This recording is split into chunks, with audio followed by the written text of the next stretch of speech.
Yes, hello my good people. My name is Peter Kamau, Mutekk TV director, and we are here at Scenic Studios. And tonight we are going to do our show that is on personal financial planning. This is a show that we were supposed to do yesterday, that is on what is going in the pot, but due to unavoidable circumstances, we are unable to do it. And tonight I have my guest, my long-time friend, Elijah Moi, who is our guest tonight.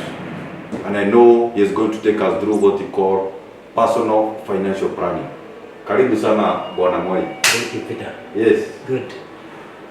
I just think you just want to do a simple introduction of yourself and what you do, then we proceed on.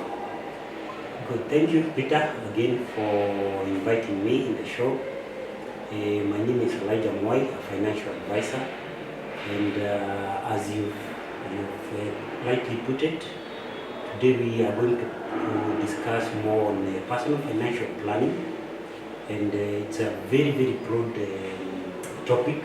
So it can never be covered in a day, but I'm going to do an overview of what is required when thinking of personal financial planning.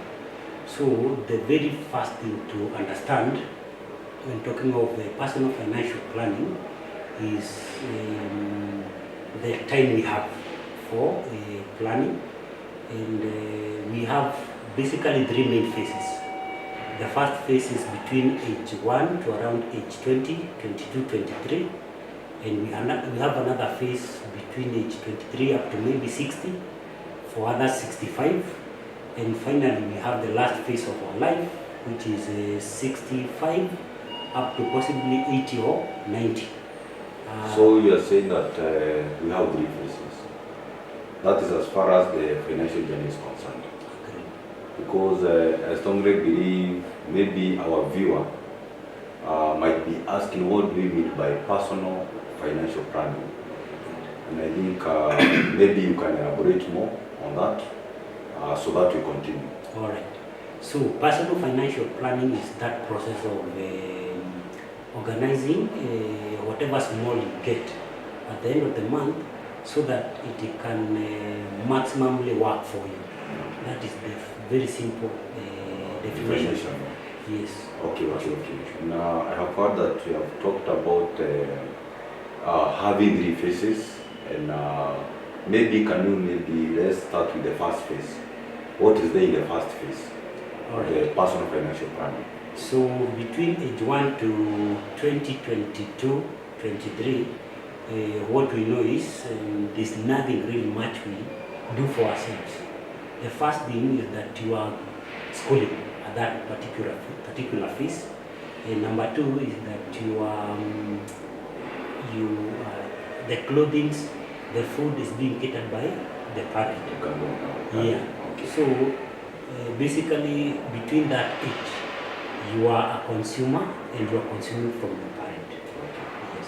So that is from age 1 to around 20, 22 to 23. That's the phase whereby we get people under the care of the parent or the guardian. Yes. And also you have stated that the most important thing that people usually do at that particular time is education. That's the period whereby people build up their foundation as far as the education is concerned. And in simple term, I think that one is one of the major goals that you do have. Yes. About the family foundation. And maybe a parent might be there and maybe wondering what someone can be able to do for a child at that particular time to ensure that they get quality education. Yes. Basically, when you are doing the planning, because we are talking about the personal financial planning, this one it indicates that, or it also consists the parent planning for the education of the child. Am I right?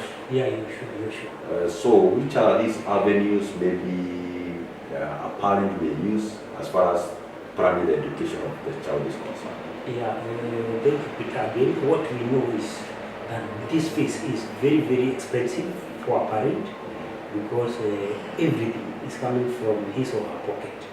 And all when we talk of education, when we talk of food, clothing, and all those, they are coming directly from your pocket. Some of these things can be shouldered by other institutions if you are able to plan well. For example, when we talk of education, we have different vehicles you can use to plan for your education. And one of the vehicles is having possibly an insurance. Yeah, but you may hear some argument from some parents that, well, for me, I have bought several pieces of land which can take care of that child. I have some savings with the bank. I invest for them so that by the time they are possibly getting into school, I will have the money. But what is the major difference with these vehicles is the ability to take care of your child when you are not able to. And taking a very simple example, if, for example, you've bought a piece of land, and you put it aside so that it can educate that child. And sometimes you may want to dispose that property. And what we know is that some of these property, they can take more than 6 months or 1 year. So if it's educating a child, the child may not really wait until you dispose of that property so that he can go to school. But you having an education plan, it makes it very, very easy for the child, because the money is very, very ready when that time comes. Okay, Bonamoi, I have heard you talking about the financial vehicles that really help these parents as far as the planning of the education of their children is concerned.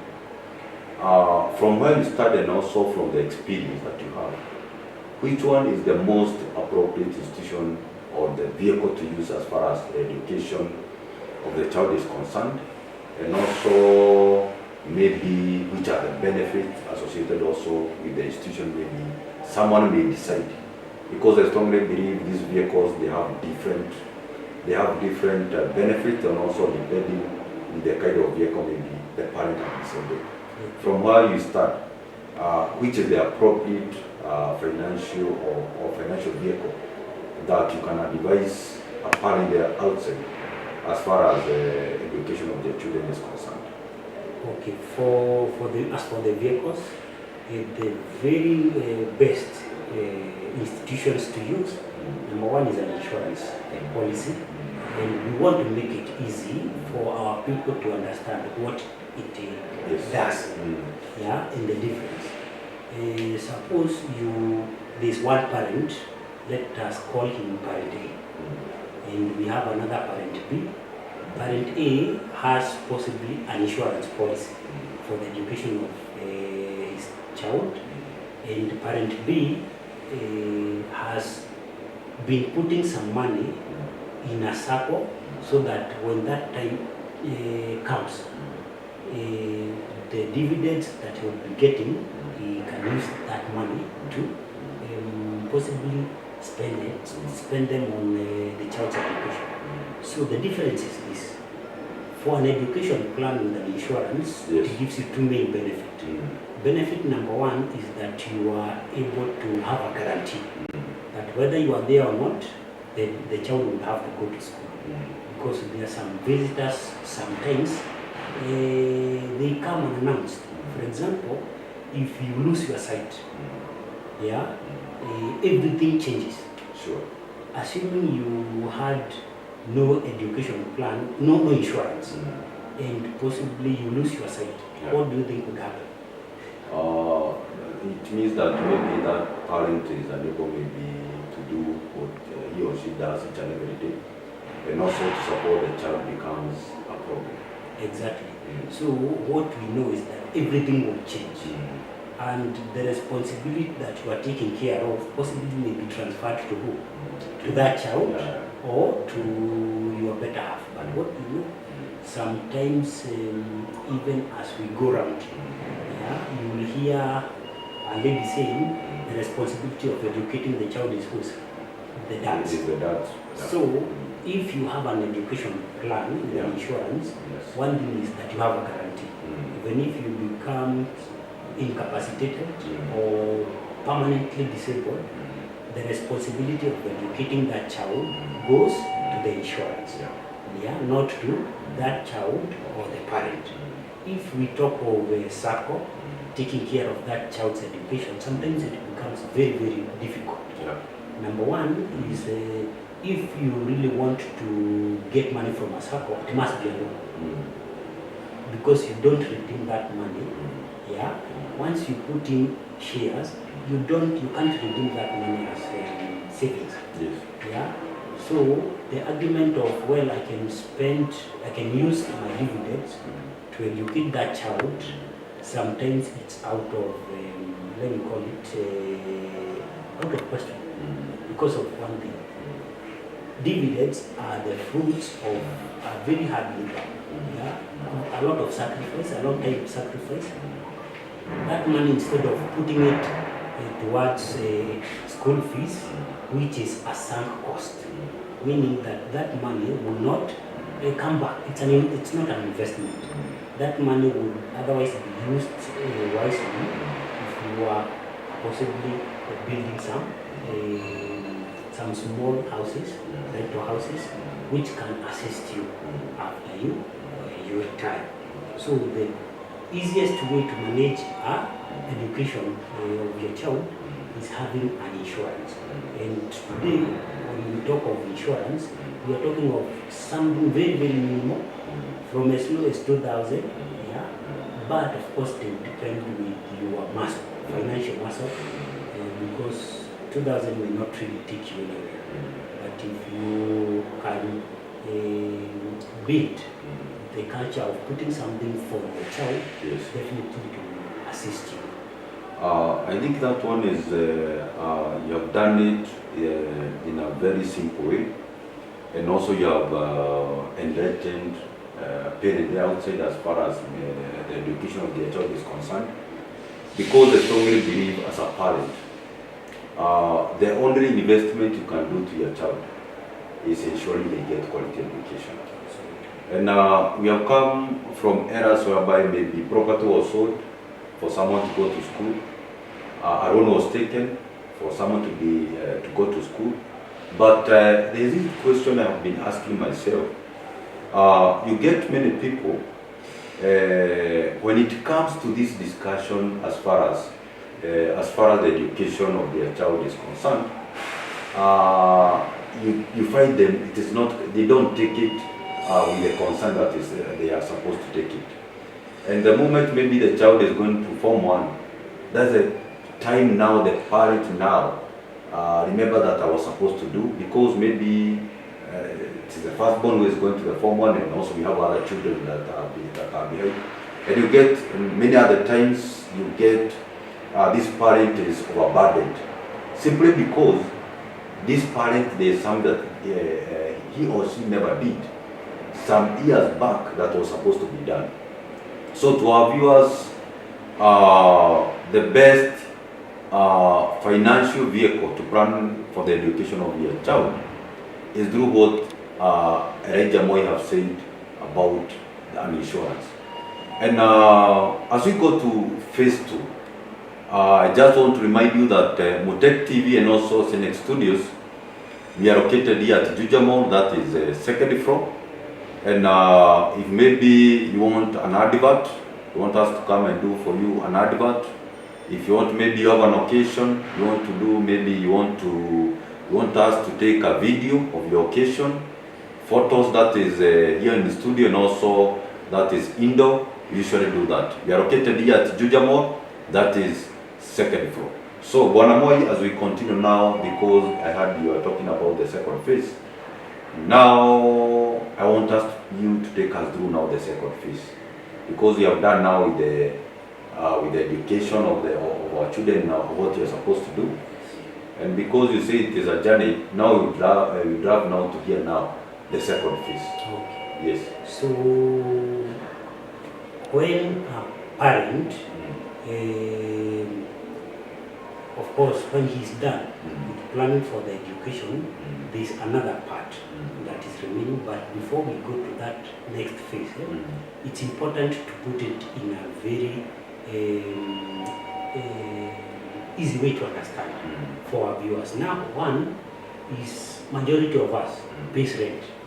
Let's say 10,000 every month. Assuming for the next 10 years you are going to rent, which means that in the 10th year you will have paid your landlord at least 1,200,000. Coincidentally, that time your child will be joining high school. The question we want to ask is this: how much will that child be having as saving for the what we sometimes need to understand is how much you are supposed to allocate for rent when earning a certain amount. What we know is this: you are not supposed to pay more than 15% of how much you earn towards rent. Okay, that one sounds very interesting. Yeah, so...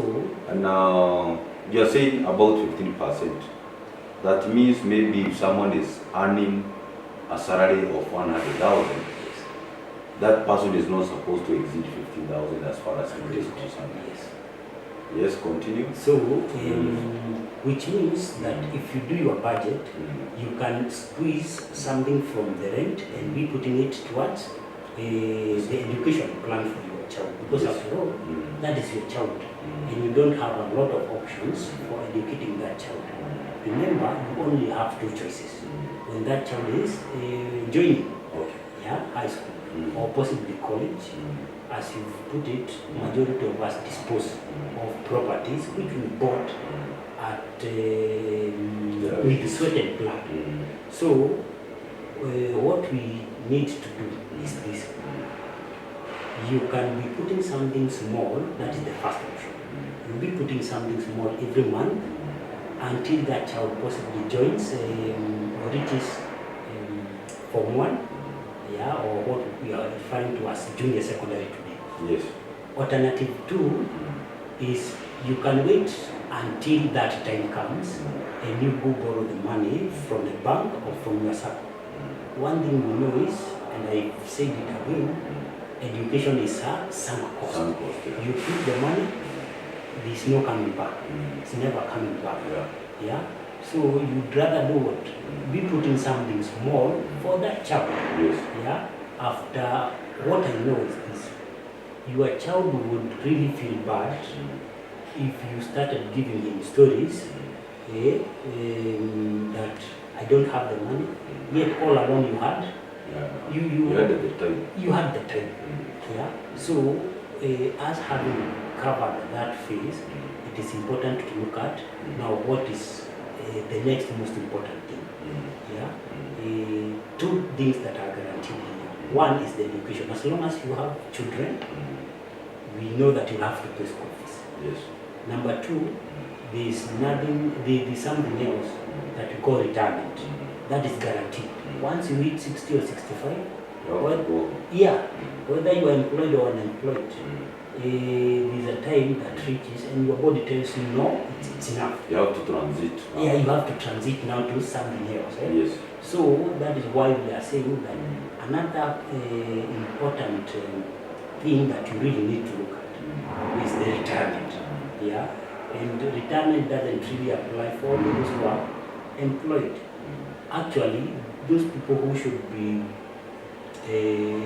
very, very cautious is those people who are not employed. Why? Because there's that person whom you are schooling with. Every month, her or his employer puts something aside for him as a retirement package. What about that person who is not employed? Majority of us don't even have the NSSF. So it is also important, even as we do these important things like educating and feeding the children, look at your retirement, because it is very, very expensive. And I think that one is a very important topic. That is as far as retirement is concerned, because I've seen many people retiring, and when that time comes, you find even many people still want to remain in the office. They don't accept that kind of transition that is going on. What could be maybe the major thing that will make these people to still want to continue working? Does it mean that they love working a lot than other people? No. Whereas you have the fresh mind that want to come maybe to the organization to do that. A good concern. What we know is this. Sometimes we forget that the offices don't belong to us. Yeah, we kind of own the place, and you hear people saying, "This is my office," which is wrong to some extent. So what you're supposed to do is, when you are still young, Yes. think of the end at the beginning. By that I mean, think of your retirement as you are still starting your career, because we don't have a lot of time to work. Take a person who is 30 years today. Yeah, he may be thinking that he has 30 more years to work. But in actual sense, he has very few years. Let me break it down. A person who has 30 years, number one, we know that he doesn't work day and night. So if it's 30 years, you divide by 2. Yes. So that is 15 years. 14 years, yeah. At the same time, there is an aspect of what we call taxation. Yes. Taxation takes 30% of whatever amount you earn, which means it also takes 30% of your time. It is equivalent to 30% of your time. If you have 15 years to go, less 30% of that time. So we are talking of 11 years. You have tentatively 11 years to work for your retirement. Yes, and you have a lot of issues that are pressing you. You have the education of your children. You have the in-laws who are now and then are checking up on you. But what is the main aim? To take what? Of course, you could be having something small. And I'm not saying that helping your parent is wrong. It's right. It's right. However, we have a culture. We've developed a culture as Africans, yes, where we do what we call black tax. The black tax. Yes. Black tax, yes. Where, because now I educated you, you'll be paying me on monthly basis. Sometimes on monthly basis. It becomes as if it was a loan. No, it's not a loan. So it's very, very important to start working for your retirement. Otherwise, the treatment your parents are getting from you is the treatment you'll be getting from your children. So the easiest way is to start accumulating something small from as low as 500 shillings. And I can tell you, 500 shillings in 30 years will be a lot of money. But sometimes we say it's small. There's no small money. Yes. So that is what I would advise them. Okay. Yeah. So now we have talked about the education and also the retirement set. And I think we also have this now, the stage 2 that is making that will help us as far as our retirement is concerned, and also as far as changing the life of our children is concerned. And I think that one now is the most critical stage, especially when we have the young people. These people that have already maybe gotten new jobs. Wanasema kwanza mshahara ya kwanza tuchape tiza kwanza, tutoe vumbi, tuende tuoshe ko, ndio hao wameingia Mombasa kuogelea kidogo, girlfriend, boyfriends, a good life. But sasa unakuja unapata this kind of life is not sustainable, because you find these people struggling all the way. After now they have gained full responsibilities of their family, unapata watu wanaanza the kind of struggle. So can you take us through this critical stage of accumulation of investment and how someone is supposed to handle it? Yeah, so it's important that you mentioned about investment.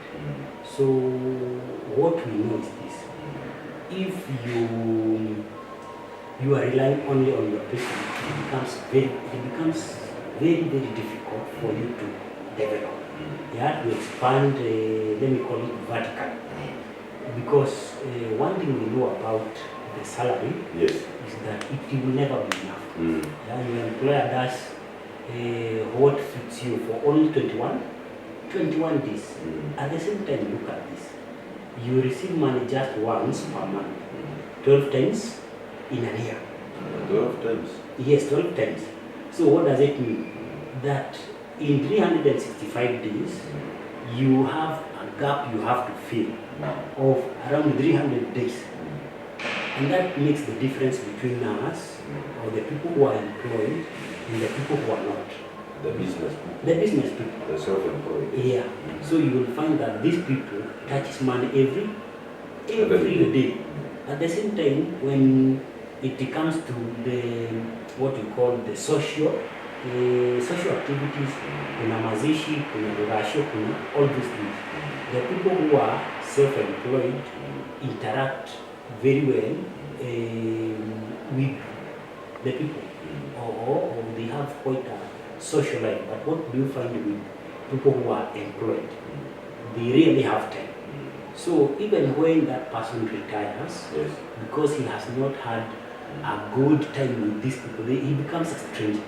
But back to our main topic, why it is important to have another stream of income. It's because you really achieve so much with your placement. Yeah. So what we encourage our people is to create multiple streams of income, so that even when something bad happens to them, for example, if you are employed, and let me take a scenario.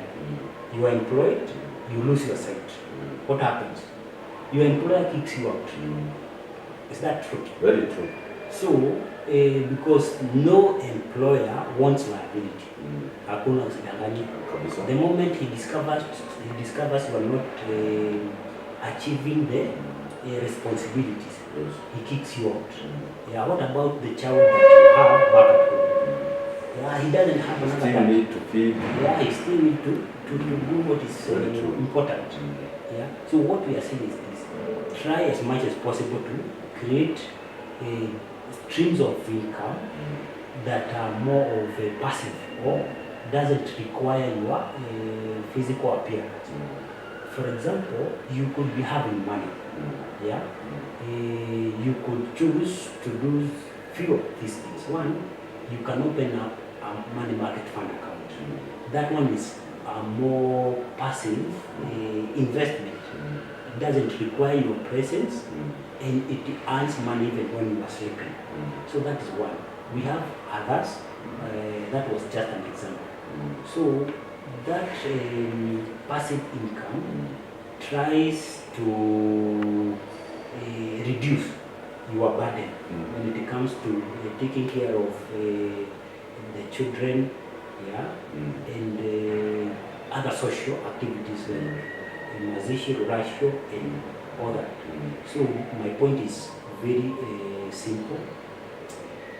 There are a lot of things you can do as a young man, yeah, and some of them we can possibly come and discuss later, yeah. But the most common and the easiest, because you don't need much, and for any investment, I must say this: you just need to start. Very true. And the most importantly, don't borrow. Yeah, to start an investment, 100% borrowing is will cripple you, and because as we passed through that phase, and it kind of cripples you. You are not able even to work for your employer. Yes. I think that one is a very critical topic. And as we move on, I just want to remind you that this interview you are doing courtesy of Mutekk TV, that is in all social media platforms, and also Scenic Studios, that is in all their social media platforms. And You have talked about investment and you have talked it in a very broad way. And also our viewers, there are some perspective maybe some of us never focused on, especially when we are talking about tax. And I strongly believe we shall find more time so that we can come and expound more on taxation, because people do not have that understanding. Especially when you're talking about 30% of your time, it is kind of you have been working for the government, that is for free. You have been waking up in the morning, working for free. People need to understand those scenarios. And I strongly believe if someone is able to plan him or herself well, you have talked about a very very important topic that we shall be also be handling in the near future. That is as far as loans is concerned. And we have talked about crippling. And maybe circles or banks as institutions, I think maybe what people lack to understand is ideally the definition of these kind of institutions. And I think that one, as we continue discussing about the money matters, about the financial matters, I think these are the key topics that we shall be looking at, so that our viewers can get more information, can be more enlightened.